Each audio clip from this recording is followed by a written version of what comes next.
Hello everyone, we are discussing about women director and independent director. Women director section 149 subsection 1. According to rule 3 of the company's appointment and qualification of directors rules 2014, the following class of companies shall appoint at least one women director. 2014 rule 3 പ്രകാരം രണ്ട് തരത്തിലുള്ള കമ്പനികളിൽ minimum ഒരു women ഡയറക്ടറെങ്കിലും ഉണ്ടായിരിക്കണം. ഏതൊക്കെ കമ്പനിയാണെന്ന് വെച്ചാൽ first one every listed company. എല്ലാ listed കമ്പനിയും എന്തുണ്ടായിരിക്കണം? ഒരു വിമൻ ഡയറക്ടർ ഉണ്ടായിരിക്കണം.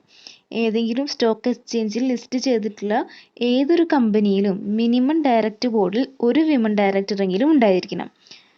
Second one, every other public company having as on the last date of latest audited financial statements the paid up share capital of the 100 crore rupees or more or turnover of 300 crore rupees or more. ഇനി രണ്ടാമത്തെ കാര്യം എന്താണെന്ന് വെച്ചാൽ list ചെയ്യാത്ത ഒരു public കമ്പനിയിൽ 100 കോടിയേക്കാൾ paid up share capital ഉണ്ട് എങ്കിൽ അത്തരം കമ്പനിയിൽ ഒരു വിമൻ ഡയറക്ടർ ഉണ്ടായിരിക്കണം. ഇനി കഴിഞ്ഞ ഫിനാൻഷ്യൽ സ്റ്റേറ്റ്മെൻറ്റ് പ്രകാരം കമ്പനിക്ക് 300 കോടിയേക്കാൾ ടേൺ ഓവർ ഉണ്ട് എങ്കിൽ എന്തുണ്ടായിരിക്കണം? വിമൻ ഡയറക്ടർ ആ കമ്പനിയിൽ ഉണ്ടായിരിക്കണം. Any intermittent vacancy of a women director shall be filled up by the board at the earliest but not later than immediate next board meeting or 3 months from the date of such vacancy, whichever is later. ഇതിൽ പറയുന്നത് എപ്പോഴാണ് നമ്മൾ women ഡയറക്ടറിനെ കമ്പനിയിലേക്ക് കൊണ്ടുവരേണ്ടത്, ഏത് സമയത്താണ് vacancy ഉണ്ടെങ്കിൽ എപ്പോഴാണ് നമ്മൾ കൊണ്ടുവരേണ്ടതാണ് ഇതിൽ പറയുന്നത്. ഒന്നുകിൽ ബോർഡ് മീറ്റിങ്ങിന് കഴിഞ്ഞ ഉടനെ, അല്ലെങ്കിൽ വേക്കൻസി വന്നിട്ട് 3 മാസത്തിനുള്ളിൽ വിമൻ ഡയറക്ടറിനെ അപ്പോയിൻറ്റ് ചെയ്തിരിക്കണം. നെക്സ്റ്റ് പറയുന്നത് independent director. According to section 149 subsection 4, every listed public company shall have at least 1/3 of the total number of directors as independent directors, and the central government may prescribe the minimum number of independent directors in case of any class or classes of public companies. Section 149 subsection 4 പ്രകാരം എല്ലാ listed public കമ്പനിയിലും total ഡയറക്ടേഴ്സിൻ്റെ 1/3 independent directors ആയിരിക്കണം. അതുപോലെ തന്നെ central government ചില class of കമ്പനികൾക്ക് ഇത്ര ഇൻഡിപെൻഡൻറ്റ് ഡയറക്ടേഴ്സ് നിശ്ചയിക്കും. ഇതാണ് എന്ത്? Independent directors. Okay, next according to rule 4 of the companies rule 2014, the following class or classes of companies shall have at least 2 directors as independent directors. Companies appointment of directors rule 2014 rule പ്രകാരം 2014 rule 4 പ്രകാരം ഇനി പറയുന്ന 3 class of കമ്പനികളിൽ at least 2 independent ഡയറക്ടേഴ്സെങ്കിലും ഉണ്ടായിരിക്കണം. അതിൽ first one പറയുന്നത് the public companies having paid up share capital of 10 crore rupees or more. First class of company എന്ന് പറയുന്നത് 10 കോടി അല്ലെങ്കിൽ അതിനേക്കാൾ കൂടുതലോ പെയ്ഡ് അപ്പ് ഷെയർ ക്യാപിറ്റൽ ഉള്ള പബ്ലിക് കമ്പനീസിൽ മിനിമം 2 ഇൻഡിപെൻഡൻറ്റ് ഡയറക്ടേഴ്സ് ഉണ്ടായിരിക്കണം. സെക്കൻഡ് വൺ പറയുന്നത് the public companies having turnover of 100 crore rupees or more. 100 കോടിയോ അല്ലെങ്കിൽ അതിനേക്കാൾ കൂടുതൽ ടേൺ ഓവർ ഉള്ള പബ്ലിക് കമ്പനീസിൽ 2 ഇൻഡിപെൻഡൻറ്റ് ഡയറക്ടേഴ്സ് ഉണ്ടായിരിക്കണം. തേർഡ് വൺ പറയുന്നത് the public companies which have in aggregate outstanding loans debentures and deposit exceeding 50 crore rupees. 50 കോടിയിലധികം loan, debentures, deposit അതൊക്കെ ഉണ്ട് എങ്കിൽ അത്തരം കമ്പനിക്ക് മിനിമം 2 ഇൻഡിപെൻഡൻറ്റ് ഡയറക്ടേഴ്സ് ഉണ്ടായിരിക്കണം. നെക്സ്റ്റ് പറയുന്നത് any intermittent vacancy of an independent director shall be filled up by the board at the earliest but not later than immediate next board meeting or 3 months from the date of such vacancy whichever is later. ഇത് women ഡയറക്ടറിൻ്റെ പോലെ തന്നെ എപ്പോഴാണ് independent ഡയറക്ടറിനെ adopt ചെയ്യേണ്ടത് എന്നാണ് പറയുന്നത്. Independent director vacancy ഉണ്ടെങ്കിൽ, ഇൻഡിപെൻഡൻറ്റ് ഡയറക്ടർ വേക്കൻസി ഉണ്ടെങ്കിൽ അത് ഫില്ല് ചെയ്യേണ്ടത് ബോർഡ് ഓഫ് ഡയറക്ടേഴ്സ് ആണ്. ഇനി ഫില്ല് ചെയ്യേണ്ട ടൈം ഒന്നുകിൽ നെക്സ്റ്റ് ബോർഡ് മീറ്റിംഗ് അല്ലെങ്കിൽ വേക്കൻസി വന്നിട്ട് 3 മാസത്തിനുള്ളിൽ. ഓക്കെ, ഇനി നെക്സ്റ്റ് പറയുന്നത് എന്താ വെച്ചാൽ, an independent director in relation to a company means a director other than a managing director or a whole time director or nominee director. ഇനി കമ്പനിയുടെ ഇൻഡിപെൻഡൻറ്റ് ഡയറക്ടർ ആവാനുള്ള ക്വാളിഫിക്കേഷൻസ് ആണ് പറയാൻ പോകുന്നത്. First one, who in the opinion of the board is person of integrity and possess relevant expertise and experience. Board of ഡയറക്ടേഴ്സിൻ്റെ കാഴ്ചപ്പാടിൽ ആ independent director ആകാൻ പോകുന്ന പേഴ്സൺ നല്ല എക്സ്പെർട്ടൈസും എക്സ്പീരിയൻസും ഉള്ള ആളായിരിക്കണം.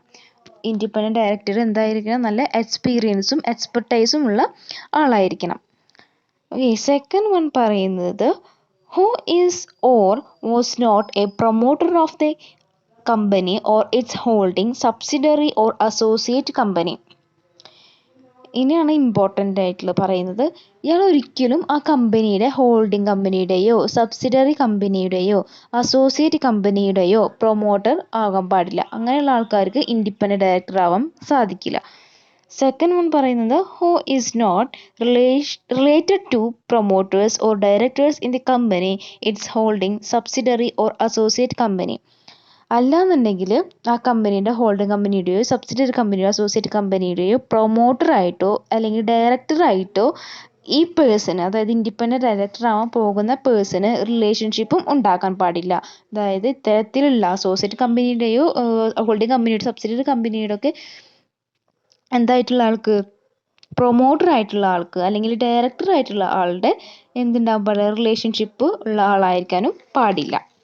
ഇനി തേർഡ് പോയിന്റ് എന്ന് പറയുന്നത്, who has or had no pecuniary relationship with the company its holding subsidiary or associate company or their promoters or directors during the 2 immediately preceding financial years or during the current financial year.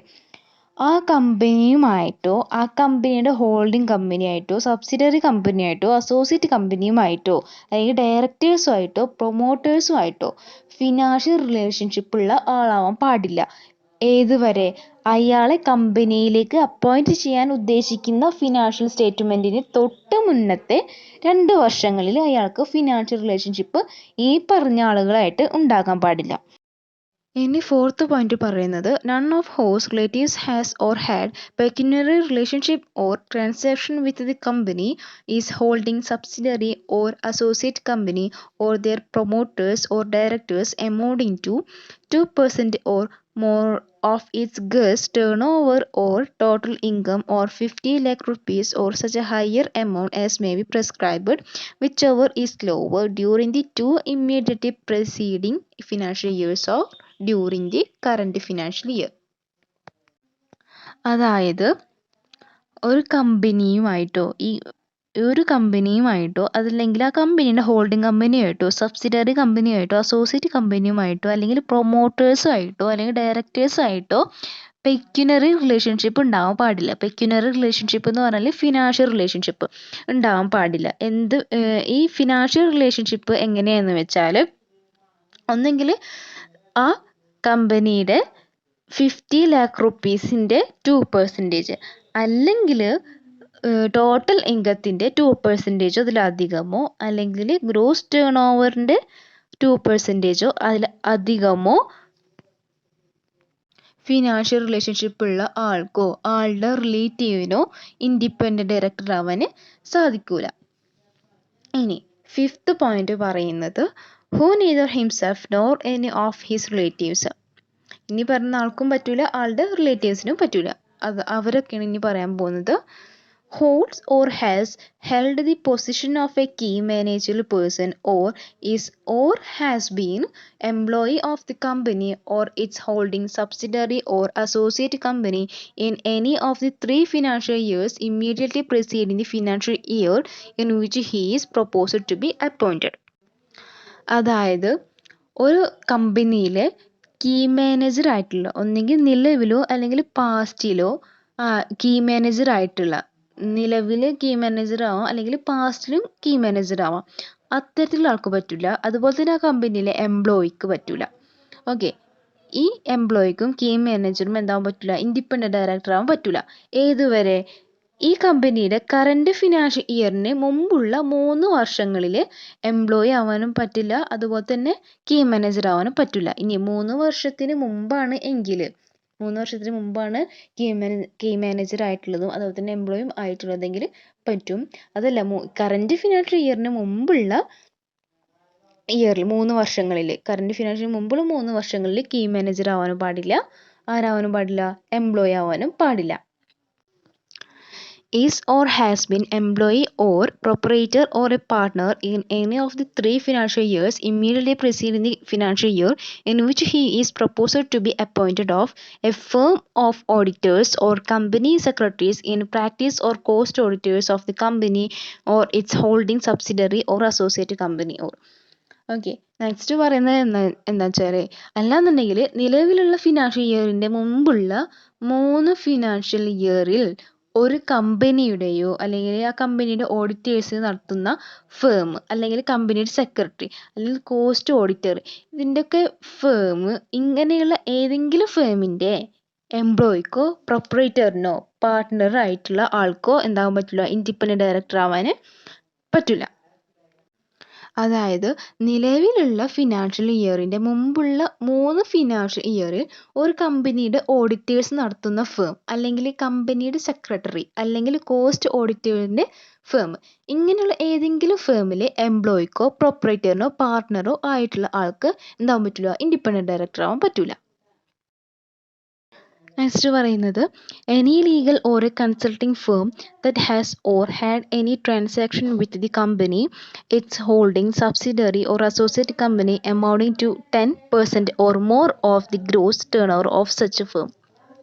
ഇനി ഈ ഏതെങ്കിലും ഒരു കമ്പനിക്ക് അതിൻ്റെ gross turn ഓവറിൻ്റെ 10% അത്ര തുല്യമായിട്ടുള്ള ഒരു relationship, എന്ത് relationship? Legal അല്ലെങ്കിൽ കൺസൾട്ടിംഗ് ഫേമിൻ്റെ എംപ്ലോയിക്കോ പ്രൊപ്പറേറ്റർക്കോ പാർട്ട്ണർക്കോ എന്താവാൻ പറ്റില്ല, ഇൻഡിപെൻഡൻറ്റ് ഡയറക്ടർ ആവാൻ പറ്റില്ല. അതിന് തന്നെ അടുത്ത പോയിന്റ് പറയുന്നത്, holds together with his relatives 2% or more of the total voting power of the company. കമ്പനിയുടെ ടോട്ടൽ വോട്ടിംഗ് പവറിൽ 2%, അതിൽ 2% കൂടുതലോ എന്തുള്ള ഹോൾഡറുള്ള, വോട്ടിംഗ് പവറിൽ 2% അല്ലെങ്കിൽ 2% കൂടുതൽ എന്തുള്ള ഹോൾഡുള്ള ആൾക്കോ ആ ആളുടെ റിലേറ്റീവിന് എന്താവാൻ പറ്റില്ല, ഇൻഡിപെൻഡൻറ്റ് ഡയറക്ടർ ആവാൻ പറ്റില്ല. ഇനി നെക്സ്റ്റ് പറയുന്നത്, is a chief executive or a director by whatever name called of any non-profit organization that receives 25% or more of its receipt from the company, any of its promoters, directors or its holding subsidiary or associate company, or that holds 2% or more of the voting power of the company. അതായത് ഒരു non profit ഓർഗനൈസേഷൻ്റെ 25% കൊടുക്കുന്നത് ഒരു company, അല്ലെങ്കിൽ കമ്പനീൻ്റെ holding, അല്ലെങ്കിൽ subsidiary, അല്ലെങ്കിൽ associate company, അല്ലെങ്കിൽ director, അല്ലെങ്കിൽ proprietor, ഇതൊക്കെ ആയിട്ട് എന്തുണ്ടാവാൻ പാടില്ല, ഒരു റിലേഷൻഷിപ്പ് ആവാൻ പാടില്ല, നമ്മൾ നേരത്തെ പറഞ്ഞിട്ടുണ്ട് അല്ലേ. അപ്പോൾ ഒരു കമ്പനിയുടെ അസോസിയേറ്റ് കമ്പനി ആയിട്ടോ ഹോൾഡിംഗ് കമ്പനി ആയിട്ടോ സബ്സിഡറി കമ്പനി ആയിട്ടോ എന്തുണ്ടാവാൻ പാടില്ല, ഒരു വോട്ടിംഗ് പവർ 2% അതിലധികമോ കൂടുതലുള്ള എന്താവാൻ പാടില്ല, വോട്ടിംഗ് പവർ ഹോൾഡ് ചെയ്യുന്ന ഒരാളാവാൻ പാടില്ല. അതുപോലെ തന്നെ നോൺ പ്രോഫിറ്റ് ഓർഗനൈസേഷനിൽക്ക് 25% അയാളുടെ ടോട്ടൽ, ആ നോൺ പ്രോഫിറ്റ് ഓർഗനൈസേഷൻ്റെ ടോട്ടൽ ഫണ്ടിൻ്റെ 25% കൊടുക്കുന്ന ആളാവാനും പാടില്ല. അതുപോലെ തന്നെ ആ നോൺ പ്രോഫിറ്റ് ഓർഗനൈസേഷൻ്റെ ചീഫ് എക്സിക്യൂട്ടീവിനോ അല്ലെങ്കിൽ ഡയറക്ടറിനോ എന്താവാൻ പറ്റില്ല, ഇൻഡിപെൻഡൻറ്റ് ഡയറക്ടർ ആവാൻ സാധിക്കില്ല. ഇനി നെക്സ്റ്റ് പറയുന്നത്, who possesses such other qualification, that is an independent director shall possess appropriate skills, experience and knowledge in one or more field of finance, law, management, sales, marketing, administration, research, corporate governance, technical operations or other disciplines related to the company's business. ഇനി ഇതൊക്കെ ഉണ്ടെങ്കിൽ നമ്മൾ നേരത്തെ പറഞ്ഞ കാര്യങ്ങൾക്കൊന്നും പറ്റില്ല എന്ന് പറഞ്ഞല്ലോ, ഇന്ന ആൾക്ക് പറ്റില്ല, അതേ തന്നെ റിലേറ്റ് ചെയ്യാനും പറ്റില്ല അങ്ങനെയൊക്കെ പറഞ്ഞല്ലോ. ഇനി അതൊന്നും ഇല്ലാത്ത ആളാണ് എങ്കിൽ കൂടിയിട്ട് ഇതിപ്പോൾ ഒരു കമ്പനിയുടെ ഡയറക്ടറുമായിട്ടോ പ്രൊമോട്ടറായിട്ടോ എന്തില്ല ഒരു ബന്ധവും ഇല്ലാത്ത ആളാണെങ്കിൽ പോലും എന്തുണ്ടാവണം, നല്ല അപ്രോപ്രിയേറ്റ് സ്കിൽ ഉണ്ടാവണം, എക്സ്പീരിയൻസ് ഉണ്ടായിരിക്കണം, നോളജ് ഉണ്ടായിരിക്കണം. ഏതിനൊക്കെ പറ്റിയിട്ട്, ഫിനാൻസിനെ പറ്റിയിട്ട്, ലോണിനെ പറ്റിയിട്ട്, മാനേജ്മെൻറ്റിനെ പറ്റിയിട്ട്, sales, marketing, administration, research, corporate governance, ഇതിനൊക്കെ പറ്റിയിട്ട് എന്തുണ്ടായിരിക്കണം, നല്ലൊരു നോളജ് ഉണ്ടായിരിക്കണം. അതുപോലെ തന്നെ അപ്രോപ്രിയേറ്റ് സ്കില്ലും എക്സ്പീരിയൻസും ഉണ്ടായിരിക്കണം. അത്തരത്തിലുള്ള ആൾക്കാർക്ക് മാത്രമാണ് എന്താ പറ്റുള്ളൂ, ഇൻഡിപെൻഡൻറ്റ് ഡയറക്ടർ ആവാൻ പറ്റുള്ളൂ. ഇൻഡിപെൻഡൻറ്റ് ഡയറക്ടറിൻ്റെ ഭാഗം കുറച്ച് ഇമ്പോർട്ടൻ്റ് ആണ്. അപ്പോൾ ഇനി എന്തെങ്കിലും ഡൗട്ട് ഉണ്ടെങ്കിൽ ചോദിക്കാം. Okay, thank you.